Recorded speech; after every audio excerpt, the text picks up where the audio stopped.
ಕಾದಂಬರಿ ಒಂದು ರೀತಿ, ಒಂದು ಆಯಾಮ, ಚಿತ್ರಕಥೆ ಇನ್ನೊಂದು ಆಯಾಮ, ಚಿತ್ರ ಮತ್ತೊಂದು ಆಯಾಮ. ಸೊ ಆ ರೀತಿ ಡೆವಲಪ್ಮೆಂಟ್ ಆಗಿದೆ. ಸೊ ಪ್ರೈವೇಟ್ ಪಾರ್ಟಿಸಿಪೇಷನ್ ಅಂದರೆ ಯಾರು ಬೇಕಾದರೂ ವಿದ್ಯುತ್ ಪರ್ಚೇಸ್ ಆಮೇಲೆ ವಿದ್ಯುತ್ ಉತ್ಪಾದನೆ ಮಾಡ್ಬೋದು. ಅದು ಹೇಗೆ ಅಂತ ಕೆಲವು ನಮಗೆ ನಿಮಗೆ ಎಲ್ಲ ಒಂದೊಂದು ವಿದ್ಯುತ್ ನೀವು ಒಂದು ಯೂನಿಟ್ ಉಳಿಸಿದರೆ ಒಂದು ಯೂನಿಟ್ ಉತ್ಪಾದನೆ ಮಾಡ್ದಂಗೆ ಅಂತ ಹೇಳ್ಬಿಟ್ಟು ನಮಗೆಲ್ಲ ಹೇಳ್ತಿದ್ವಿ. ಅದು ಯಾವ ರೀತಿ ಉಟ್ಕೋತೋ ಅದನ್ನು ಯಾವ ರೀತಿ ಜನರೇಟ್ ಮಾಡ್ಬೋದು ಅನ್ನೋದನ್ನು ಕಂಡುಕೊಂಡು ಅದರ ನಂತರದ ಆವಿಷ್ಕಾರಗಳು ಒಂದಕ್ಕೊಂದು ಸೇರ್ಕೋತಾ ಚಿಕ್ಕ ಒಂದು ಇದರಲ್ಲಿ ಅದನ್ನು ಇಟ್ಕೊಳ್ಬೋದಾದಂಥ ಪರಿಸ್ಥಿತಿಗೂ ಬಂದು ಒಬ್ಬ ಮನುಷ್ಯನ ಪ್ರಾಣಕ್ಕೆ ವಿಪತ್ತು ಬರಬೇಕಾದ್ರೆ ಕನಿಷ್ಠ 100 ವೋಲ್ಟ್ ಕರೆಂಟ್ ಬೇಕು.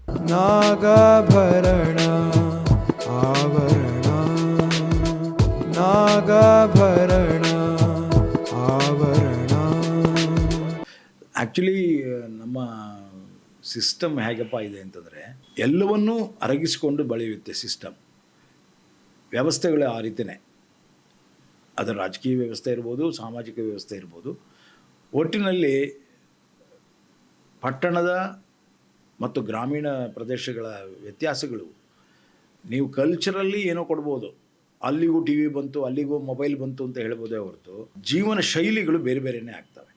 ಹೌದು, ಅದರಿಂದ ಅದು ಹಾಗೇ ಇದ್ದು ಬೆಳಿಬೇಕು, ಹಾಗೆ ಇದ್ದೇ ಒಬ್ಬರಿಗೊಬ್ಬರು ಪೂರಕವಾಗಿ ಬೆಳಿಬೇಕು ಅನ್ನೋದು ಭಾಳ ಮುಖ್ಯವಾದ್ದು. ಅದನ್ನೇ ಶಂಕರ ಮಾಡೋದು. ಅವನು ಎಲ್ಲೋ ಕಲಿತು, ದಿಲ್ಲಿಲಿ ಕಲಿತು, ಬನಾರಸಲ್ಲಿ ಕಲಿತು, ಏನು ಮಾಡಿದ್ರು ಕೊನೆಗೆ ಬಂದು ಅವನು ಮಾಡೋದು ಬಂಗಾಡಿನಲ್ಲಿ ಉಳುಮೆ. ಆದರೆ ಆ ಉಳುಮೆ ಮಾಡುವಾಗ ಅವನು ಟ್ರ್ಯಾಕ್ಟರ್ ಬಳಸ್ತಾನೆ, ಟಿಲ್ಲರ್. ಸೊ ಆಧುನಿಕ ತಂತ್ರಜ್ಞಾನಗಳನ್ನು ಬಳಸ್ಕೋತಾ ನಮ್ಮ ಪದ್ಧತಿ ಏನಿತ್ತು ಅದನ್ನು ಇನ್ನಷ್ಟು ಎನ್ಹಾನ್ಸ್ ಮಾಡಲಿಕ್ಕೆ ಪ್ರಯತ್ನ ಪಡ್ತಾನೆ.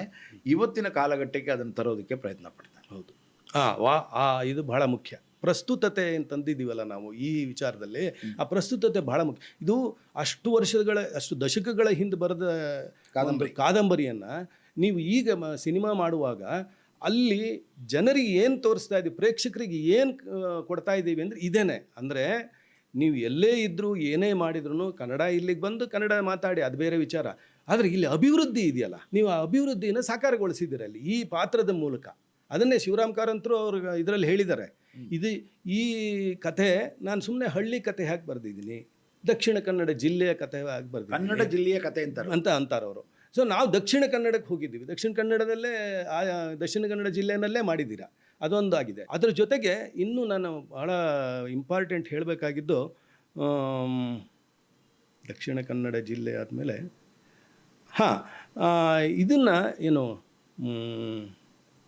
ರೈತಾಪಿ ಜನಗಳ ವ್ಯವಸಾಯದ ಮತ್ತು ಭೂಮಿಯನ್ನು ಉಳುವ ಏನು ಇದಿತ್ತಲ್ಲ ಕ್ರಿಯೆ, ಆ ಕ್ರಿಯೆ ಬಗ್ಗೆ ಬಹಳ ಒಂದು ಅಭಿಮಾನದಿಂದ ಮಾಡಿದ್ದೀವಿ ಸಿನಿಮಾನ. ನೆಲದ ಕೆಲಸ ಏನಿದೆ, ನೆಲದ ಭೂಮಿಯ ಕೆಲಸ ಏನಿದೆ, ಅದು ನಾವು ಅದನ್ನು ಎಷ್ಟು ಪ್ರೀತಿಯಿಂದ ಅದನ್ನು ಉಪಯೋಗಿಸ್ಕೊಳ್ತೀವೋ, ತಾಯಿ ಅದೇ ಮಮತೆಯಿಂದ ನಮಗೆಲ್ಲವನ್ನು ಕೊಡ್ತಾಳೆ ಅನ್ನೋದು ನಮ್ಮ ಭಾರತೀಯ ಪರಂಪರೆಯ ಒಂದು ದೊಡ್ಡ ನಂಬಿಕೆ. ಹೌದು, ಆ ನಂಬಿಕೆ ಇದ್ದಿದ್ರಿಂದಲೇ ಹುಟ್ಟಿಸಿದವನು ಹುಲ್ಲು ಮೇಯಿಸದೇ ಇರ್ತಾನೆ ಅನ್ನುವಂತಹ ಇದು ಹೇಗೋ ನಮ್ಮನ್ನು ಕಾಪಾಡ್ತಾನೆ.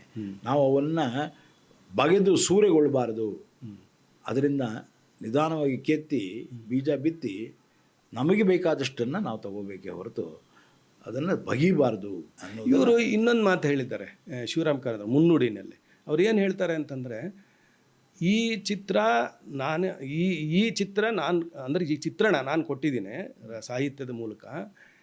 ಆ ಸಾಹಿತ್ಯದ ಒಂದು ನನ್ನ ಪುಸ್ತಕದಿಂದ ನಾನು ಬರೆದಿದ್ದರಿಂದ ಮುಂದೆ ಯಾರಾದರೂ ಈ ಥರ ಮಾಡಬೇಕಾದರೆ, ಈಗ ಬಂಗಾರದ ಮನುಷ್ಯದಲ್ಲಿ ನಾವು ಹೇಗೆ ಒಂದು ಇದನ್ನು ವ್ಯವಸಾಯದ ಬಗ್ಗೆ ಬಹಳ ಒಂದು ಬರಡು ಭೂಮಿನಲ್ಲಿ ಬೆಳೆಸಿ ಅದನ್ನು ಬಹಳ ಸಕ್ಸಸ್ಫುಲ್ ಆಯ್ತಲ್ಲ, ಹಾಗೆ ಇಲ್ಲಿ ಅವರು ಹೇಳಿದ ಪಾಯಿಂಟಲ್ಲಿ ಒಂದು ನಮಗೆ ಎಳೆ ಸಿಗೋದು ಏನು ಅಂತಂದರೆ, ಅಲ್ಲಿ ಇದಕ್ಕೆ ಈ ಚಿತ್ರಕ್ಕೆ ಸರಿಯಾದ ವ್ಯಕ್ತಿ, ಸರಿಯಾದ ಕಾಲ, ಸರಿಯಾದ ಸಮಯ ಒದಗಿದಾಗ ಇದು ಸಾಕಾರವಾಗತ್ತೆ. ಅಂದರೆ ನಾನು ಇಲ್ಲಿ ಕನಸು ಕಂಡಿದ್ದು ಕನಸು ಅಲ್ಲಿ ಸಾಕಾರ ಅಲ್ಲಿ ಆಗತ್ತೆ ಅಂತ ಅವರು ಒಂದು ಕೊಟ್ಟಿದ್ದಾರೆ. ಸೊ ಇದರಲ್ಲಿ ನಮಗೆ ಬೇಕಾಗಿರೋ ಪಾಯಿಂಟ್ ಏನು ಅಂತಂದರೆ, ಅವರು ಈ ಚಿಗುರಿದ ಕನಸು ಹಾಗೆ ಚಿಗುರಿದ್ರೂ ಕೂಡ ಅವರು ಚಿಗಲಿಕ್ಕೆ ಬೇಕಾಗಿರ್ತಕ್ಕಂಥ ವ್ಯಕ್ತಿ, ಸಮಯ ಮತ್ತು ಉಳಿದ ಎಲ್ಲ ಇವನು ಏನು ಹೇಳ್ತಾರಲ್ಲ, ಅದು ಹಾಗೆ ನೀವು ಒಂದು ಕ್ರಿಯೇಟ್ ಮಾಡಿಕೊಂಡಾಗ ನಿಮ್ದೊಂದು ಚಿಗುರಿದ ಕನಸು ಆಯ್ತದೆ. ಅದು ಹೌದು, ಕಾದಂಬರಿ ಒಂದು ರೀತಿ, ಒಂದು ಆಯಾಮ, ಚಿತ್ರಕಥೆ ಇನ್ನೊಂದು ಆಯಾಮ, ಚಿತ್ರ ಮತ್ತೊಂದು ಆಯಾಮ. ಆಯಾಮ ಸೊ ಆ ರೀತಿ ಅದರ ಡೆವಲಪ್ಮೆಂಟ್ ಆಗುತ್ತೆ. ಆಗಿದೆ. ವೋಲ್ಟೇಜ್ ಹಾಂ, ವೋಲ್ಟೇಜ್ ಒಂದು ಅದು ಬರೆಯುವಾಗ ಭಾಳ ಮಜಾ ಇತ್ತು. ನಮ್ಮ ಏನಾಯಿತು ಅಂತಂದರೆ, ಇಲ್ಲೆಲ್ಲೋ ಎಕ್ಸ್ಪರ್ಟ್ ಅಂತ ತಾವು ಹೇಳಿದ್ರಿ, ಆದರೆ ನಾನು ಎಕ್ಸ್ಪರ್ಟ್ ಅಲ್ಲ. ಇದರಲ್ಲಿ ಪರಿಸರದಲ್ಲಿ 40 ವರ್ಷ ಕೆಲಸ ಮಾಡಿದ್ದೀನಿ. ಯಾವ ಪರಿಸರದಲ್ಲಿ? ವಿದ್ಯುತ್ ಶಕ್ತಿ ಉತ್ಪಾದನೆ ಮತ್ತು ಉತ್ಪಾದನೆ ಮುಖ್ಯವಾಗಿ. ಆಮೇಲೆ ಇದರದ್ದು ಎನರ್ಜಿ ಡಿಪಾರ್ಟ್ಮೆಂಟಿಗೆ ಕಳಿಸಿದ್ರು, KERC ಕಳಿಸಿದ್ರು. ಅಲ್ಲಿ KERCಗೆ ಹೋದಾಗ ನನಗೆ ಗೊತ್ತಾಗಿದ್ದು, ಇಷ್ಟು ಶಿವರಾಮ್ ಕಾರಂತರು ಬರೆದಾಗಿನ ವಿದ್ಯುತ್ ಶಕ್ತಿಯ ಇದು ವ್ಯವಸ್ಥೆ ಸೌಲಭ್ಯ ನಮ್ಮ ದೇಶದಲ್ಲಿ ಅಥವಾ ನಮ್ಮ ನಾಡಿನಲ್ಲಿ, ನಮ್ಮ ಇವುಗಳಲ್ಲಿ, ಹಳ್ಳಿಗಳಲ್ಲಿ, ಪಟ್ಟಣದಲ್ಲೂ ಕೂಡ ಅದು ಇವತ್ತು. ಮತ್ತು ಆ ತಾಂತ್ರಿಕತೆಯ ಅಭಿವೃದ್ಧಿ ಎಷ್ಟಾಗಿದೆ ಅಂತಂದರೆ ನಮಗೆ ಅದನ್ನು ಇಮ್ಯಾಜಿನೇ ಮಾಡ್ಕೊಳ್ಳೋಕ್ಕಾಗಲ್ಲ. ಹೌದಾ, ಇದು ಸಾಧ್ಯನಾ ಅನ್ನೋಷ್ಟು ಆಗಿದೆ. ಸೊ ಅಲ್ಲಿ ನಮಗೇನಾಯಿತು ಅಂತಂದರೆ, ನಾವು ಕೆಲವರು ಎಲೆಕ್ಟ್ರಿಸಿಟಿಯ ಹುಟ್ಟಿನಿಂದ ಅದು ಯಾವ ರೀತಿ ಹುಟ್ಕೋತೋ ಅದನ್ನು ಯಾವ ರೀತಿ ಜನರೇಟ್ ಮಾಡ್ಬೋದು ಅನ್ನೋದನ್ನು ಕಂಡುಕೊಂಡು ಅದರ ನಂತರದ ಆವಿಷ್ಕಾರಗಳು ಒಂದಕ್ಕೊಂದು ಸೇರ್ಕೋತಾ ಚಿಕ್ಕ ಒಂದು ಇದರಲ್ಲಿ ಅದನ್ನು ಇಟ್ಕೊಳ್ಬೋದಾದಂಥ ಪರಿಸ್ಥಿತಿಗೂ ಬಂದ್ಬಿಟ್ಟಿದೆ. ಬ್ಯಾಟರಿ ಸಣ್ಣ ಒಂದು. ಸೊ ವಿದ್ಯುತ್ ಶಕ್ತಿಯ ಒಟ್ಟಾರೆ ಎಲ್ಲ ರೀತಿಯ ಅಭಿವೃದ್ಧಿಯನ್ನು ಸೌಲಭ್ಯವನ್ನು ಆಗಿಸಿಕೊಂಡು ನಾವು ಬೆಳೀತಾ ಇದ್ದೀವಿ. ಆ ಕಾಲಘಟ್ಟದಲ್ಲಿ 1951 ಅವರು ಉಪಯೋಗ ಹೇಗೆ ಮಾಡಬೇಕು ಅಂತ ಹೇಳಿದ್ರಲ್ಲ, ಹಾಗೆ ಇಲ್ಲೇನಾಗತ್ತೆ ಅಂತಂದರೆ, ಈ ಸಂದರ್ಭಕ್ಕೆ ಇಷ್ಟು ಡೆವಲಪ್ ಆಗಿರುವ ಸಿನಾರಿಯೋನಲ್ಲಿ ಅವ್ರುಗಳ IPP, ಇಂಡಿಪೆಂಡೆಂಟ್ ಪವರ್ ಪ್ರೊಡ್ಯೂಸರ್ಸ್, ಅವ್ರದ್ದೆಲ್ಲ ಒಂದು ಅಸೋಸಿಯೇಷನ್ ಇರುತ್ತೆ. ಅವ್ರು ಇಂಡಿಪೆಂಡೆಂಟ್ ಪವರ್ ಈಗ ಇದು ಏನೋ ಸರ್ಕಾರದ ನೀತಿ, ಭಾರತ ಸರ್ಕಾರದ್ದು ಮತ್ತು ಇದು ರಾಜ್ಯ ಸರ್ಕಾರದ್ದು ಎಲ್ಲ ಇದೇನು ನೀತಿ ಇದೆಯಲ್ಲ, ಅವರು ಒಂಥರ ಮಾಡಿದರೆ ಇವ್ರದ್ದೊಂದು ಇರುತ್ತೆ.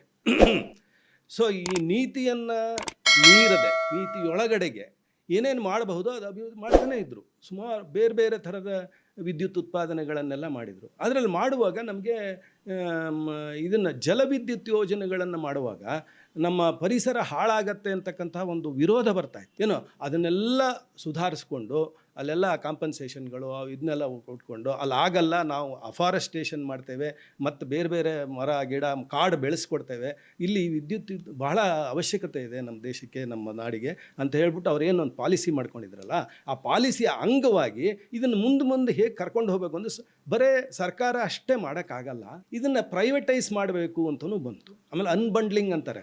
ಈ ಸುಮ್ಮನೆ ಒಂದು ಕಂಪನಿ ಇದ್ದಿದ್ದು ಅದು ಉತ್ಪಾದನೆ ಬೇರೆ, ಆಮೇಲೆ ಟ್ರಾನ್ಸ್ಮಿಷನ್ ಬೇರೆ, ಆಮೇಲಿಂದ ಸಪ್ಲೈ ಬೇರೆ. ಸೊ ಹೀಗೆಲ್ಲ ಮಾಡ್ಕೊಳ್ಳೋವಂಥ ಆಗಾಗಿನ ರೂಲ್ಸ್ಗಳು ಚೇಂಜ್ ಆಗಿ ಇದೆಲ್ಲ ಬಂದಾಗ ಈ IPP ಅಂದರೆ ಪ್ರೈವೇಟ್ ಪಾರ್ಟಿಸಿಪೇಷನ್ ಅನ್ನೋದೊಂದು ಬಂತು. ಅದು ಒಂದು ಪಾಲಿಸಿ. ಸೊ ಪ್ರೈವೇಟ್ ಪಾರ್ಟಿಸಿಪೇಷನ್ ಅಂದರೆ ಯಾರು ಬೇಕಾದರೂ ವಿದ್ಯುತ್ ಪರ್ಚೇಸ್ ಆಮೇಲೆ ವಿದ್ಯುತ್ ಉತ್ಪಾದನೆ ಮಾಡ್ಬೋದು. ಅದು ಹೇಗೆ ಅಂತ ಹೇಳ್ಬಿಟ್ಟು ಕೆಲವರು ನಿಮಗೆ ಎಲ್ಲ ಒಂದೊಂದು ವಿದ್ಯುತ್ ನೀವು 1 ಯೂನಿಟ್ ಉಳಿಸಿದರೆ 1 ಯೂನಿಟ್ ಉತ್ಪಾದನೆ ಮಾಡ್ದಂಗೆ ಅಂತ ಹೇಳ್ಬಿಟ್ಟು ನಮಗೆಲ್ಲ ಹೇಳ್ತಿದ್ರು, ಉಳಿಸಿ ಸರಿಯಾಗಿ ಬೆಳೆ. ಸೊ ಈ ಇದರಲ್ಲಿ ನಿಟ್ಟಿನಲ್ಲಿ ಅದನ್ನು ಸಪ್ಲೈ ಹೇಗೆ ಮಾಡಬೇಕು, ಹೇಗೆ ಉತ್ಪಾದನೆ ಮಾಡಿ ಜನಗಳಿಗೆ ಅನುಕೂಲ ಅಭಿವೃದ್ಧಿ ಮಾಡಿಕೊಡ್ಬೇಕು ಅಂತ ಹೇಳ್ಬಿಟ್ಟು ನೋಡ್ತಿರುವಾಗ ನಮಗೆ ಈ IPPಗಳೆಲ್ಲ ಬಂದರೆ ಅವ್ರ ಜೊತೆಗೆಲ್ಲ ಡಿಸ್ಕಸ್ ಮಾಡಿದಾಗ ಕಿರು ಜಲ ವಿದ್ಯುತ್ ಯೋಜನೆ, ಸೂಕ್ಷ್ಮ ಜಲವಿದ್ಯುತ್ ಯೋಜನೆ, ಹೀಗೆ ಅಂದರೆ ನಮ್ಮ ಬೃಹದಾಕಾರದ ವಿದ್ಯುತ್ ಯೋಜನೆಗಳ ಜೊತೆಗೆ ಕಟ್ಟೆ ಮಾಡೋದು ಬೇರೆ ಅವುಗಳನ್ನು ಬಳಸ್ಕೋಬಹುದು ಅನ್ನುವ ರಿಸರ್ಚ್ ಮಾಡಿ ಅದೆಲ್ಲ ಬಳಸ್ಕೋಬಹುದು. ಅಲ್ಲಿ ನಮ್ಮ ಪರಿಸರಕ್ಕೆ ಹಾನಿ ಆಗದ ರೀತಿ ಆಮೇಲೆ ಪರ್ಯಾಯ ವ್ಯವಸ್ಥೆ ಮಾಡಿ ಪರಿಸರಕ್ಕೆ ಮಾಡಿಕೊಟ್ಟು ಸಣ್ಣ ಜಲವಿದ್ಯುತ್ ಯೋಜನೆಗಳನ್ನು ಇಂಡಿಪೆಂಡೆಂಟಾಗಿ ಅವ್ರವ್ರಿಗೆ ಅಲ್ಲಲ್ಲೇ ಮಾಡ್ಕೋಬಹುದು ಅಂತ ಹೇಳಿ. ಈಗ ನಮಗೆ ಸೋಲಾರ್ ಬಂದಿದೆ, ಸೋಲಾರ್ ಮನೆಗೆ ಹಾಕ್ಕೊಂಡ್ವಿ, ಕಿಟಕಿಗೆ ಹಾಕೋಬೋದು, ರೂಮ್ಗೂ ಹಾಕೋಬೋದು. ಈಗ ಅಂದರೆ ನಮಗೆ ಆ ವ್ಯವಸ್ಥೆ ಬೇಕು. ಆದರೆ ಇಲ್ಲಿ ಕಿರು ಜಲವಿದ್ಯುತ್ ಯೋಜನೆ ಬಂದಾಗ ನಮಗೆ ಅವರು ಏನು ಒಂದು ಪರ್ಮಿಷನ್ ಕೊಟ್ಟರಲ್ಲ, ಅದನ್ನೆಲ್ಲ ನೋಡಿ ನಮ್ಮ ಶಂಕರ ಅಂಥ ಒಂದು ವಿದ್ಯುತ್ ಯೋಜನೆಯನ್ನು ಮಾಡೋದಕ್ಕೆ ಏನೇನು ಬೇಕು ಅಂದ್ಕೊಂಡು ನಾವು ಇದು ಮಾಡಿದ್ವಿ. ಇಲ್ಲಿ ಕೆಲವೊಂದು ಇದರೆಲ್ಲ ಅವರೆಲ್ಲ ಮಾಡಿದ್ದೀರ ನೀವು, ಟರ್ಬೈನು ಅದು ಇದು ಜನರೇಟರು ಜಲಪಾತದ ಇದನ್ನು ಉಪಯೋಗಿಸ್ಕೊಂಡು ಮತ್ತು ಅದೆಲ್ಲ ಪರಿಸರ ಎಲ್ಲ ನೋಡಿ ಎಲ್ಲ ಮಾಡಿದ್ದೀರಿ. ಅದ್ರ ಜೊತೆಗೆ ಒಂದು ಮುಖ್ಯವಾದ ಪಾಯಿಂಟು ಅಂದರೆ ಸಾಧಾರಣ ಈಗ ಹೃದಯಾಘಾತ ಆಯಿತು, ಬ್ರೈನ್ಗೆ ಇದಾಯಿತು, ಅದಾಯಿತು, ಕಣ್ಣು, ಅದು ಎಲ್ಲ ಸೂಕ್ಷ್ಮ ಅಂಗಗಳ ಬಗ್ಗೆ ನಾವು ಭಾಳ ಹುಷಾರಾಗಿರ್ತೀವಿ. ಈ ವಿದ್ಯುತ್ ಅನ್ನೋದು ಏನು ಅಂತಂದರೆ ನಮ್ಗೆ ಯಾವ ಅಂಗಕ್ಕೆ ಬೇಕಾದರೂ ಅದು ಅದು ನಮಗೆ ಶಾಕ್ ಕೊಡ್ಬೋದು. ತೊಂದರೆ ಕೊಡ್ಬೋದು. ಯಾವಾಗ ವಿದ್ಯುತ್ ಬಿಲೆ ಜಾಸ್ತಿ ಆಯಿತು ಅಂದರೆ ವಿದ್ಯುತ್ ಶಾಕ್ ಅಂತಲೇ ಎಲ್ಲ ಮೀಡಿಯಾದಲ್ಲೆಲ್ಲ ಹೇಳ್ತೀವಿ. ಸೊ ಹೀಗಿರುವಾಗ ನಮಗೆ ಹಾಗಾದರೆ ಶಾಕ್ ಅಂದ್ರೆ ಏನು? ಯಾವಾಗ ನಾವು ಇವನು ಉಳುಮೆ ಶುರು ಮಾಡ್ದ, ಆಮೇಲೆ ಉಳುಮೆ ಶುರು ಮಾಡಿದಾಗ ಮಾಡೋಕ್ಕೆ ಕಾಡಿನಿಂದ ಬರ್ತಕ್ಕಂಥ ಪ್ರಾಣಿಗಳನ್ನು ನಾವು ದೂರ ಇಡೋದಕ್ಕೆ ಅದು ಅವು ನಮ್ಮ ಮೇಲೆ ಅಟ್ಯಾಕ್ ಮಾಡೋದು, ಅಂದರೆ ನಮ್ಮ ಬೆಳೆಗಳನ್ನ ತಿನ್ನದ ಹಾಗೆ ನೋಡ್ಕೊಳ್ಳೋಕ್ಕೆ ಒಂದು ಇದಿತ್ತು. ಅದೇನು ವಿದ್ಯುತ್ತನ್ನು ಹರಿಸೋದು. ವಿದ್ಯುತ್ತನ್ನು ಬೇಲಿಯಲ್ಲಿ ಹರಿಸಿದಾಗ ಅದು ಎಷ್ಟು ಇರಬೇಕು ಏನು, ಯಾಕೆಂದರೆ ಬಹಳ ಅಪಾಯಕಾರಿ ಇದು ಅದು. ಆಮೇಲೆ ಜನರಿಗೆ ಎಲ್ಲರೂ ಹೋಗ್ಬಿಟ್ಟು ಪವರ್ ಇದನ್ನು ಲೈನ್ ಹಿಡಿಯೋಕ್ಕಾಗಲ್ಲ, ಎಲ್ಲ ಭಾಳ ಪ್ರೊಟೆಕ್ಟೆಡ್ ಆಗಿ ಇಟ್ಟಿರ್ತಾರೆ. ಇಲ್ಲಿ ಎಲ್ಲ ಕಡೆಗೂ ನೋಡ್ತೀವಿ. ಆದರೆ ಅದರಿಂದ ಭಾಳ ಸೇಫಾಗಿ ಸೆಕ್ಯೂರಾಗಿ ಹೇಗೆ ನಾವು ವಿದ್ಯುತ್ತನ್ನು ಸಣ್ಣ ಇದರಲ್ಲಿ ವಿದ್ಯುತ್ ಉತ್ಪಾದನೆ ಮಾಡಿದರೂ ಕೂಡ ಬೇಲಿಗಳಿಗೆ ಹಾಕ್ಕೊಂಡು ಬರೇ ಅವುಗಳಿಗೆ ಒಂದು ಸುಮ್ಮನೆ ಒಂಥರ ಅವನು ಅವಾಯ್ಡ್ ಮಾಡೋಕ್ಕೋಸ್ಕರ ಅಷ್ಟಕ್ಕೆ ಮಾತ್ರ ಅವುಗಳಿಗೆ ಏನು ತೊಂದರೆ ಆಗಬಾರ್ದು, ಶಾಕ್ ಹೊಡಿಬಾರ್ದು, ಜುಮ್ ಅನ್ಬೇಕು. ಜುಮ್ ಅನ್ಬೇಕು, ಶಾಕ್ ಹೊಡಿಬಾರ್ದು. ಸೊ ಆಮೇಲೆ ಹತ್ತು ಬೀಳಬಾರ್ದು. ಸೊ ಈ ಒಂದು ಮುಖ್ಯ ಉದ್ದೇಶದಿಂದ ಎಲ್ಲರ ಜೊತೆಗೆ ಡಿಸ್ಕಸ್ ಮಾಡಿ ಅವುಗಳನ್ನೆಲ್ಲ ವಿಸಿಟ್ ಮಾಡಿದಾಗ ಒಂದೇ ಒಂದು ಪಾಯಿಂಟ್ ಲಾಸ್ಟಿಗೆ ಹೇಳಿಬಿಡ್ತೀನಿ ನಾನು. ಈಗ ಒಬ್ಬ ಮನುಷ್ಯನ ಪ್ರಾಣಕ್ಕೆ ವಿಪತ್ತು ಬರಬೇಕಾದ್ರೆ ಕನಿಷ್ಠ 100 ವೋಲ್ಟ್ ಕರೆಂಟ್ ಬೇಕು. ಆದರೆ ಇಲ್ಲಿ ನಮ್ಮ ಇದರಲ್ಲಿರೋದು, ಅಲ್ಲಿ ಡೈಲಾಗ್ ಹಂಗಿದೆ, ಇದರಲ್ಲಿರೋದು ಕೇವಲ 10 ರಿಂದ 15 ವೋಲ್ಟ್ ಮಾತ್ರ. ಪ್ರಾಣಿಗಳ ಚರ್ಮಕ್ಕೆ ರೆಸಿಸ್ಟೆನ್ಸ್ ಪವರ್ ಕಮ್ಮಿ ಇರೋದ್ರಿಂದ ತಂತಿ ಸಮೀಪ ಬರೋಕ್ಕೂ ಹೆದರ್ತಾವೆ, ಯಾಕೆಂದರೆ ಭಾಳ ಸೂಕ್ಷ್ಮ ಇರುತ್ತೆ ಅವಕ್ಕೆ. ಆಮೇಲೆ ಅಲ್ಲಿ ದೂರದಿಂದನೇ ಅವುಗಳಿಗೆ ಈಗ ನಾಯಿಗೆ ಮತ್ತು ಎಚ್ಚರಿ ಕೂತಲ್ಲೇ ಕೇಳಿಸತ್ತೆ, ಸಪ್ಪಳದಿಂದನೇ ಹೇಳೋದು, ಈ ಥರ ಎಲ್ಲ ಇರ್ತದಲ್ಲ. ಹಾವಿಗೆ ವಿಶೇಷ ಇದಿರುತ್ತೆ. ಆ ಒಂದು ಇದರಲ್ಲಿ ಈ ಪ್ರಾಣಿಗಳಿಗೆ ಹತ್ತಿರ ಬರಲ್ಲ ಅವು. ಆ ಒಂದು ಇದರಲ್ಲಿ ಮಾಡಿಕೊಂಡು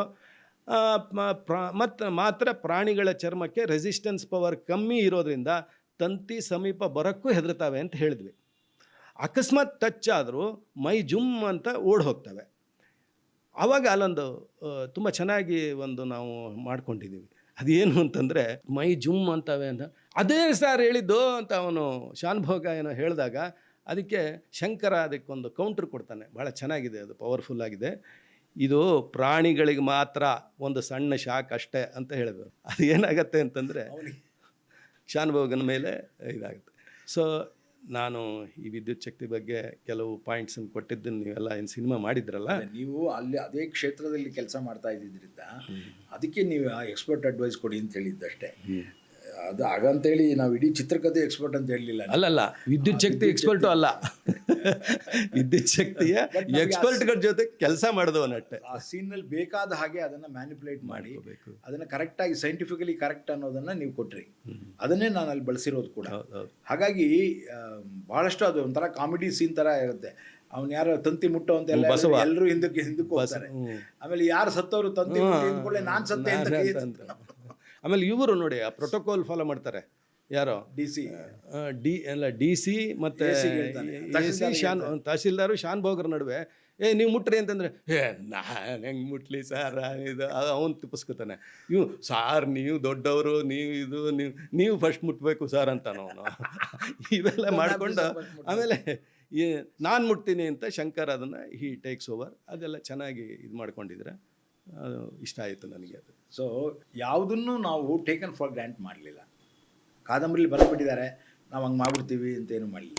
ಅದನ್ನು ಡಬಲ್ ಚೆಕ್ ಮಾಡಿದ್ವಿ ಮತ್ತು ಕತೆಗೆ ಬೇಕಾದ ಹಾಗೆ, ಚಿತ್ರಕಥೆಗೆ ಬೇಕಾದ ಹಾಗೆ ಅದನ್ನು ಸಂಭಾಷಣೆಯಲ್ಲಿ ಅದನ್ನು ಭಾಳ ಚೆನ್ನಾಗಿ ಬಳಸ್ಕೊಂಡ್ವಿ. ಹೀಗಾಗಿ ನಮ್ಮಲ್ಲಿ ಲಾಜಿಕಲಿ ಕರೆಕ್ಟ್ ಇತ್ತು, ಸೈಂಟಿಫಿಕಲಿ ಕರೆಕ್ಟ್ ಇತ್ತು ಮತ್ತು ಎಮೋಷನಲಿ ಕರೆಕ್ಟ್ ಇತ್ತು. ಅವಷ್ಟನ್ನು ಕೂಡ ಚಿಗುರಿದ ಕನಸು ಸಸ್ಟೈನ್ ಮಾಡ್ಕೋತು.